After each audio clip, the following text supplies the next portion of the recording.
একবারে লাগানো হয় না, এই 20-30টা কেটে কেটে কেটে কেটে ভাগ ভাগ করে ডেলিয়ারটা হয় না।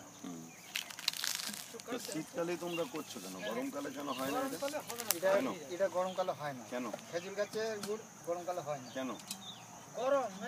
গরমে হবে না, মোটা হবে, মোটা হয় না, তার মানে টক হয়ে যাবে, অট বেরোলিয়ে গাছে সে গুড় খেতে পারবে না, টক হয়ে যাবে, মানে অস বাইর হবে, কম বাইর হবে। তো আর ঠান্ডার সময় গুড়টা ভালো হবে, খেতে ভালো। খেজুর গুড় হচ্ছে যত ঠান্ডা পড়বে তত খেতে ভালো লাগে।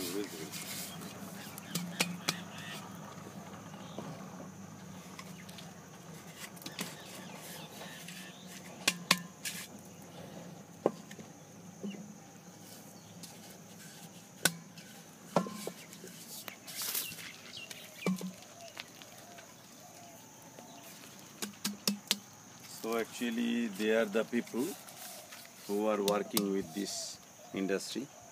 This is a small scale industry for production of khejur gur from Phoenix sylvestris, Indian khejur. So they are telling that now very small quantity of juice or sap they are getting because temperature did not fall so much.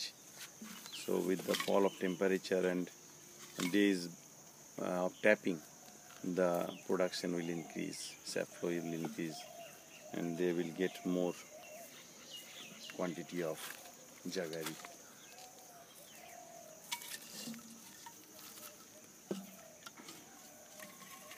They are making ready for hanging the earthen pots for collection of sap.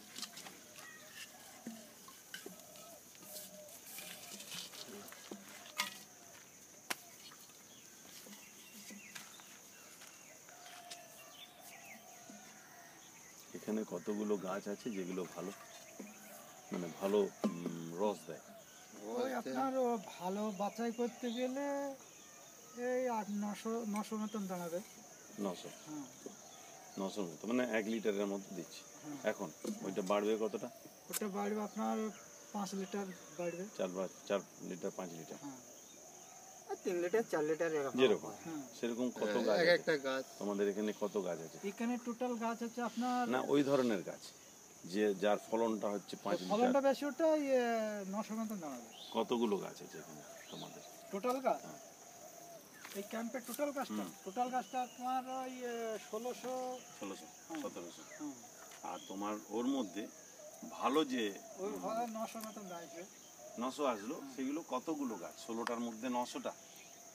1600 ভেতরে 900টা, 1600-র মধ্যে 900টা পাবে। 900টা গাছে এরকম 5 litre করে পাবে।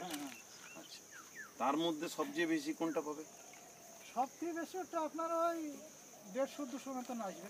150-200? সেই গাছগুলো তোমরা দেখিয়ে দিতে পারবে আমাদের? মানে আমরা ওই ধরনের গাছগুলোকে আমাদের বিশ্ববিদ্যালয়ে রাখতে চাইছি।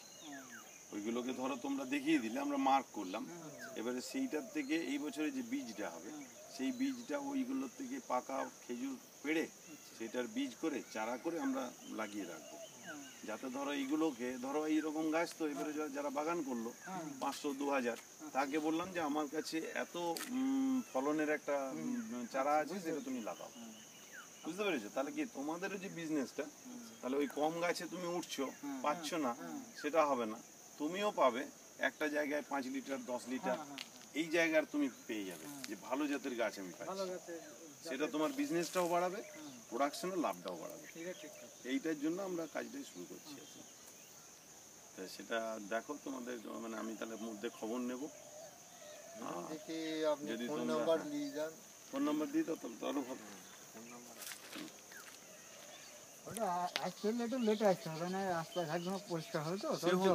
আমি তো এখানেই থাকি, ঠিক আছে, এখন জঙ্গলের দিকে যাওয়া যাবে না, পড়াশোনা করি, তোমাদের কোনো চিন্তা নেই, আমি মাঝে মাঝে আসবো। এখন হয়তো দেখা গেলো যে এই গাছটা এই ঘর, আর তোমরা একটু লক্ষ্য রাখো তাহলে যে কোন কোন গাছগুলো এরকম 5, 7, 10 লিটার পর্যন্ত দিচ্ছে, সেইগুলোকে আমরা 10 লিটার পর্যন্ত হয় না, 5 লিটার, হ্যাঁ জোরেরও 5 লিটার। তাহলে কি হবে, আমরা সেই গাছগুলোকেই ধরবো, তার বীজ নিয়ে এরপরে আমরা ছড়িয়ে দিলাম, আমরা বিনা পয়সাতেই ছড়ালাম, কিন্তু ওই ধরনের গাছগুলো আসুক, ঠিক আছে, সেটা আমরা চাইছি।